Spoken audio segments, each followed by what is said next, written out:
প্রিয় মাছ, তাই সবাই চেষ্টা করে প্রত্যেক দিন কিছু না কিছু মাছ রান্না করা, যে কোনো ধরনের মাছ। আর রুই কাতলা হচ্ছে মাছের মধ্যে শ্রেষ্ঠ। তো আমিও পেয়ে গেছি বড় সাইজের কাতলা মাছ। আমি মাংসের থেকে মাছ বেশি ভালোবাসি, তাই চেষ্টা করি প্রত্যেক দিন রকম রকম মাছ রান্না করব আর তোমাদের সাথে শেয়ার করব। তো এইরকমই একটা রান্না আমি তোমাদের সাথে শেয়ার করব, একেবারে ঘরোয়া রান্না, খুব সহজ এবং খুব সুন্দর রান্না। এটাতে কিন্তু তেল মশলা খুব বেশি না, হালকা পাতলা টাইপের ঝোল হবে। আর এটাকে আমি বড়ি টমেটো দিয়ে এই মাছটা রান্না করব। এখানে দেখো আমি 4 পিস কাতলা মাছের পিস নিয়ে নিয়েছি।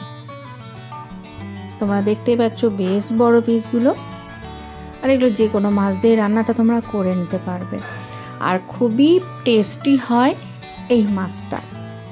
বড়ি টমেটো মাছের এই রেসিপিটা তোমাদের সাথে শেয়ার করব, অবশ্যই শেষ পর্যন্ত দেখো।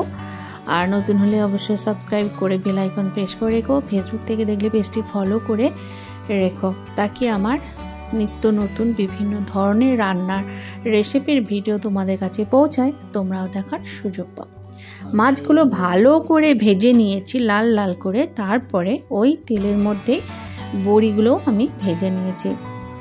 এবারে অন্য কড়াই অবশিষ্ট মাছ ভাজার তেল দিয়ে ওখানে কিছুটা কুচনো পেঁয়াজ ওর মধ্যে দিয়ে দেবো। আর মাছ জিনিসটা এমনই, তুমি যেমনভাবেই রান্না করো, যে মাছই রান্না করো, প্রচুর টেস্ট হয়। যারা অবভিয়াসলি মাছ ভালোবাসো তাদের জন্য বলছি, আর যারা মাছ খেতে পছন্দ করো না তাদের জন্য তো আমার কিছু বলার নেই, তবে তারা ট্রাই করতে পারো। এই ধরনের মাছ আমি একটু অন্যরকমভাবে এটা রান্না করছি, তোমরা এরকম করেছো নাকি আমি জানি না, বাট আমি এটা এইভাবে রান্না করি। সব রকমই রান্না মোটামুটি খেয়েছি, তো এই রান্নাটাও আমার খুব আজকে ইচ্ছা গেল, বাড়ি থেকে প্রস্তাব এলো যে আমি আজকে বড়ি টমেটো দিয়ে মাছের ঝোল করব পাতলা করে, আর একেবারে কম তেল মশলা দিয়ে। তো আমি রাজি হয়ে গেলাম। সঙ্গে সঙ্গে রান্নাঘরে এসে কিন্তু তোড় জোড় করে আরম্ভ করে দিলাম রান্না, আর তোমাদের সাথে শেয়ার করার জন্যও। তো দেখো আমি এখানে পেঁয়াজগুলো ভাজা ভাজা করে কাঁচা লঙ্কা অ্যাড করে দিলাম, এর সঙ্গে নুন হলুদ গুঁড়ো দিয়ে সামান্য নাড়াচাড়া করে এখানে একটু জিরে গুঁড়ো ধনে গুঁড়ো দিয়ে একটু ভালো করে কষিয়ে এনে একটু জল দিয়ে পেঁয়াজগুলো সেদ্ধ করে দিতে হবে। কিছুটা সেদ্ধ হলে এখানে গোটা টমেটো কয়েকটা এখানে দিয়ে দেবো, যেহেতু এটা টমেটো বড়ির ঝোল, তো টমেটোর পরিমাণটা একটু বেশি হবে। আমি এখানে 2টা টমেটো নিয়েছি, তোমরা চাইলে 3টাও নিতে পারো, আর যারা টমেটো বেশি পছন্দ করো না তারা 1টাও নিতে পারো। তো এটাকে পেঁয়াজের সঙ্গে ভালো করে কষা কষা করে নেবো, এবং ভালোভাবে যাতে সেদ্ধ হয় তার জন্য একবার ঢাকনা দিয়ে রেখে দেবো কিছুক্ষণ। ঢাকনা খোলার পরে ভেজে রাখা বড়িগুলো এর মধ্যে আমি দিয়ে দেবো। তো ভালো করে বড়িগুলোকে এর মধ্যে কষিয়ে নিতে হবে। তো সব কিছুই দেখো খুব সুন্দরভাবে পারফেক্টভাবে কিন্তু কষা হয়ে গেছে, তোমরা দেখতেই পাচ্ছ কালার একেবারে চেঞ্জ, আর কত সুন্দর লুক দিয়েছে। একেবারে বেশি মশলা আমি দিইনি, তোমরা দেখতেই পাচ্ছ, তাও কত সুন্দর হয়েছে। এবারে ওই ভেজে রাখা মাছগুলো এর সঙ্গে আমি দিয়ে দেবো, এবং একটু জলও এর সঙ্গে আমি অ্যাড করে দেবো।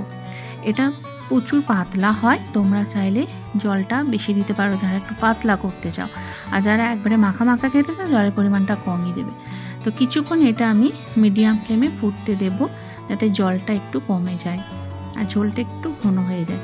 তো দেখো একেবারে রেডি হয়ে গেছে। এবারে আমি এটা একটা প্লেটে পরিবেশন করব, এবং তোমাদেরকে দেখাবো এটা ভাতের সাথেও খেতে কেমন লাগে। অবভিয়াসলি ট্রাই তো করবো, এত সুন্দর একটা রেসিপি তোমার শেয়ার করলাম, আর টেস্ট করে দেখবো না এটা কেমন হয়েছে। তোমরাও টেস্ট করে দেখো, আর যদি ভালো লাগে অবশ্যই লাইক কমেন্ট করতে ভুলো না। এবারে এটা টমেটো আর বড়ি তার সাথে গরম গরম ভাত দিয়ে আমি এটাকে টেস্ট করব। এর সাথে একটু ঝোল আমি অ্যাড করব, যেহেতু পাতলা ঝোল তোমরা দেখতেই পাচ্ছ, তো ঝোলের পরিমাণ একটু বেশিই দিয়েছি। তো এটাকে তো আমি ট্রাই করব। প্রথমে আমি বড়িগুলোকে নিয়ে ভাতে মাখবো ভালো করে, তারপরে টমেটো ওটাকেও কিন্তু ভাতে ভালো করে মেখে নেব, এবং কিছুটা মাছও আমি ভেঙে নেব।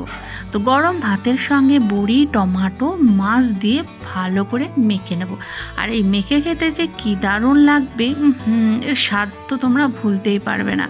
তো আমি তো এটা ট্রাই করব। তো আর আসি